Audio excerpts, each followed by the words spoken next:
Hey guys, Furum here, and today I'm going to be testing the Zenvo TSR-S at Golden Max in its multiplayer season. Please consider subscribing if you haven't already, and be sure to check out my Furum Clips channel as well as the Purple Team Discord, which I have linked in the description, and I hope you enjoy these races. A few weeks back, I made a max test drive about this car, and I pointed out a really weird feature about it. I'm sure you already know what it is. It's the wing. It is a kind of wing that we've never seen before on any car in any Asphalt game that I'm aware of, and to be honest, I've never really seen any other wing like this on any car in real life either. It tilts in the direction that you drift, but in the opposite direction of the way you steer, which is kind of interesting. I don't pretend to know why that's the way it is, but that's also something that I didn't really catch before, and that also explains why it automatically clips back and forth, because if you're drifting to the right and then you stop drifting but are still turning to the right, it's going to instantly switch from the spoiler pointing to the right and then pointing to the left. It's a strange visual thingy, and I think it's kind of funny. It gives the car some personality for sure. But how is it in terms of the stats? Well, I would consider it to be one of the best cars in Class B.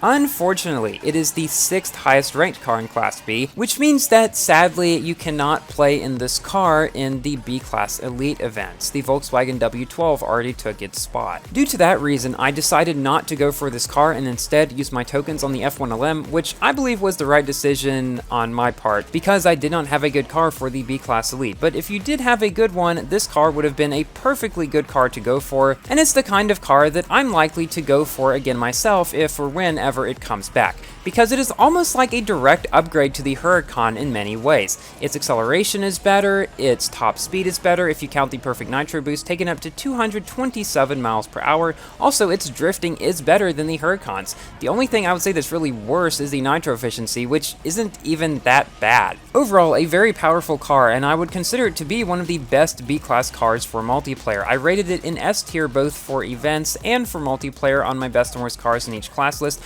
which you should go check out if you haven't seen it yet and have been wondering about that. A couple days ago, I uploaded a max test drive of the new Bugatti Veyron, which I do plan to talk a little bit about here, but I want to point out one thing. So that video was sponsored by Ridge Wallet, which is super awesome since I've loved their products for a long time, and so I was really excited when they reached out to me about that.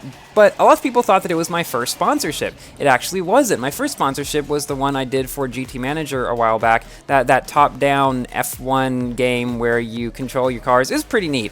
But I think a lot of people didn't really watch that video and therefore didn't think of that as a sponsored video, and this was probably the first video that a lot of you have seen from me that was sponsored, but yeah, it is my second one. After my Bugatti Veyron video, I realized that I was probably a little bit too harsh on the car. I would still consider it to be worse than something like the Zenvo, but its drifting and handling, I believe, while they aren't that great, aren't quite as bad as I thought they were or made them out to be. I think when I was driving it, I was used to even better drifting cars. It's honestly not the worst in the game. So I really think that some really skilled players could certainly make some very good times with that car, but I think for the majority of people, it's probably not a great decision to go for if, like I said, you have any of the other higher-end S-Class cars already start up a good amount. Because it's not going to be an easy event by any means either. While it doesn't require the Legend Pass, it does require the V12 Speedster on the very first day, which is a car hunt car which isn't that great and also has very bad drop rates, as all car hunts have recently.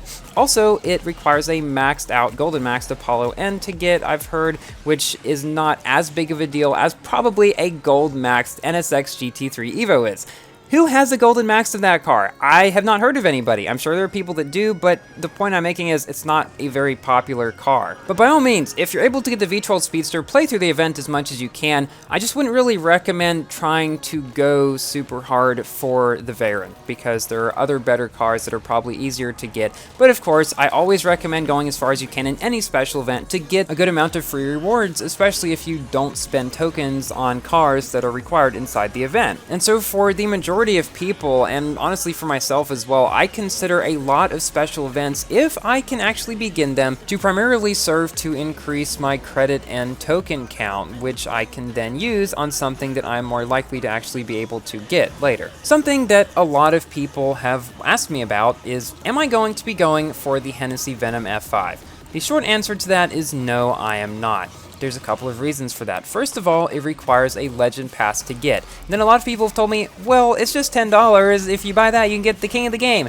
Not quite that simple. Typically, in the past, whenever you have had a car in a special event that's been extremely good, say the Devo and the Tuatara, for example, they've required a ton of other cars that you have to have, like, maxed out in a lot of cases in order to get. And if they're high-end S-Class cars, like the Devo required a Max Regera and Sharon, there's no way I'm going to be able to do that anyway, even if I were to buy the Legend Pass. So unfortunately, the F5 is out of the question for me. I plan to spend more of my tokens on the Tuatara in the future, because that car is still in the S-Class Elite events and probably will continue to be for quite a while. Unfortunately, the Jesko is punted from that, and so I don't think there's as much point in me spending all my tokens on that car anymore, which is really sad because I would still consider it to be the overall king of the game, along with the Tuatara, of course, but one of the co-kings of the game, not even in the S-Class Elite events, just because it's lower ranked, just seems off. Now, it makes sense by the game's logic, but since when has the game's logic ever been that great anyways? Also, something else people have asked me is whether they should go for certain burst of speed packs or not. I would say they are a decent use of tokens, not the very best, but if any of the cars in there you don't have maxed out, in that case, you have a pretty good chance of getting a lot of blueprints for cars that you need blueprints for. So if you have a decently large stack of tokens, I'd be inclined to buy some of them. I would say that neither of them is way better than the other, but probably the one with the Valhalla should overall be more useful, as the Valhalla is one of the kings of Class A. Now, I personally will not be buying those packs because I only have about 6,000 tokens right now,